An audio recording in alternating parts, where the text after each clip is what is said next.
Have you ever thought about going on a diet, or do you want to switch up your eating habits?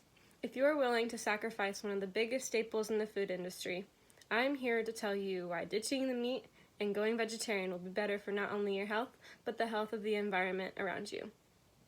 Although meat may play a huge part in every meal of your day, there are plenty of alternatives to satisfy your tummy and satisfy the world around you. To begin, not many people actually know what the vegetarian diet consists of. There are two different kinds of the vegetarian diet, and they are often confused. The first kind is lacto-ovo-vegetarian, and then the second kind is strict vegetarian, which is vegan. Vegetarians who are in the lacto-ovo category make up the majority of the vegetarians. These vegetarians will eat fruits, veggies, grains, nuts, soy, etc., but they also eat animal byproducts such as eggs, yogurt, milk, and cheese. Vegans only eat products that have no association with animals. They do not even eat honey because it comes from bees. Vegans are more prone to lack nutrients and must be extra careful about what they are eating. Vegetarians, or the lacto-ovo-vegetarians, are shown to not be as much at risk for nutrient deficiency because studies have shown that vegetarians receive as much nutrients as normal meat eaters. Vegans must also take supplements such as pills or powders to ensure that they are getting enough protein and vitamins such as iron to survive. To sacrifice all of your favorite meat products is a huge commitment, so why should you go through all the trouble? One reason is that all of the health benefits associated with vegetarian are really great. According to the Academy of Nutrition and Dietetics, vegetarians have a lower risk of death from ischemic heart disease, lower cholesterol levels, lower blood pressure, and lower rates of type 2 diabetes.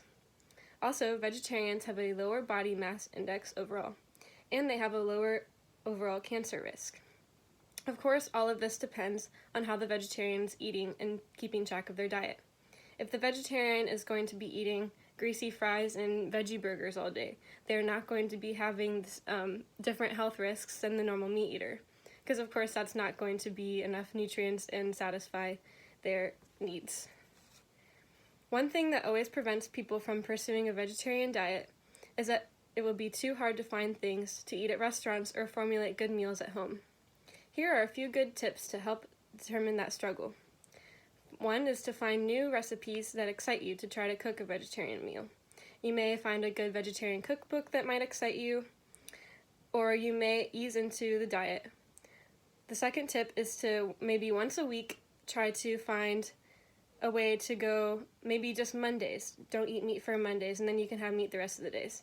Then slowly increase the amount of days that you're going without meat until you're able to do it for a full week, and then you can maybe transition into that lifestyle. The third tip is to try regular recipes that you cook on a daily basis, but instead of adding the meat, add in a substitute like tofu or a veggie burger. The fourth tip is to when you go out to eat, you can order what you usually order, but maybe ask for it without the meat, or try something instead like beans or tofu if they have that. If they don't have strictly vegetarian options, you can formulate a meal out of the sides, which is often easy to do. The fifth tip is to try not to go to junk food instead of the meat if you are still hungry. Try to incorporate more whole proteins like quinoa to satisfy your hunger. Not only is being a vegetarian better for you, but it will help to better the environment and the world around you. Here are several statistics about how you can reduce your footprint on the earth. Being a vegetarian, you will release 2.5 times less carbon emissions than a person does on a meat diet. Also, one chicken breast takes over 542 liters of water to produce. That could fill up your bathtub 6.5 times. By not eating chicken, you will reduce the amount of water needed to be taken from the earth.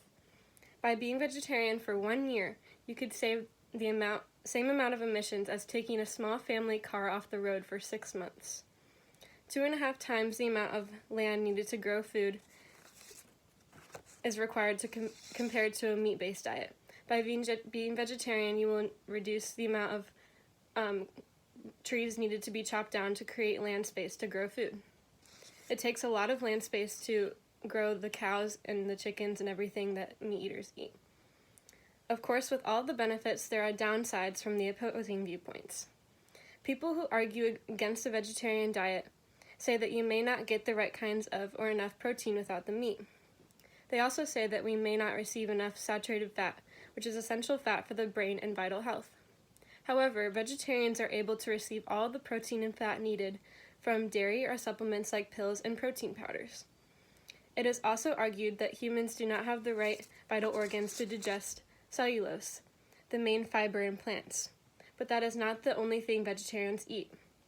And monitoring the diet will prevent any bloating and intestinal discomfort rumored to be experienced.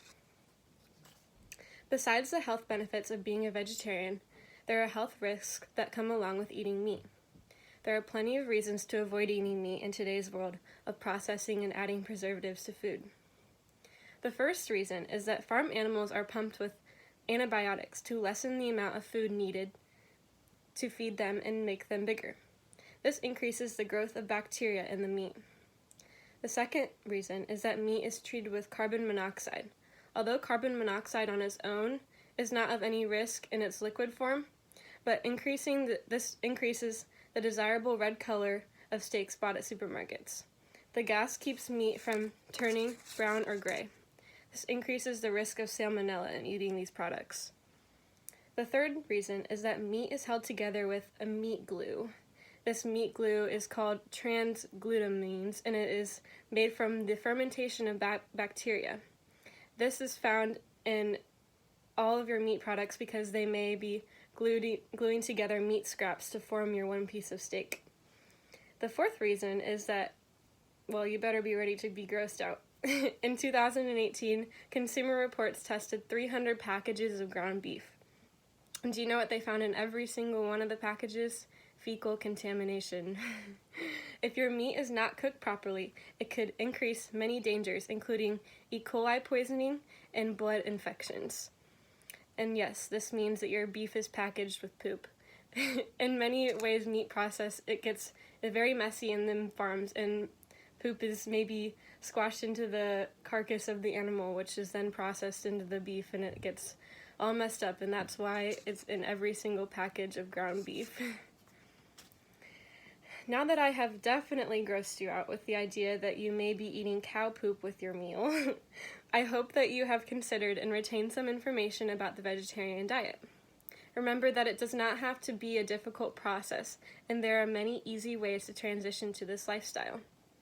Do one for yourself and for the environment and give it a try. I appreciate your time and attention. Thank you very much.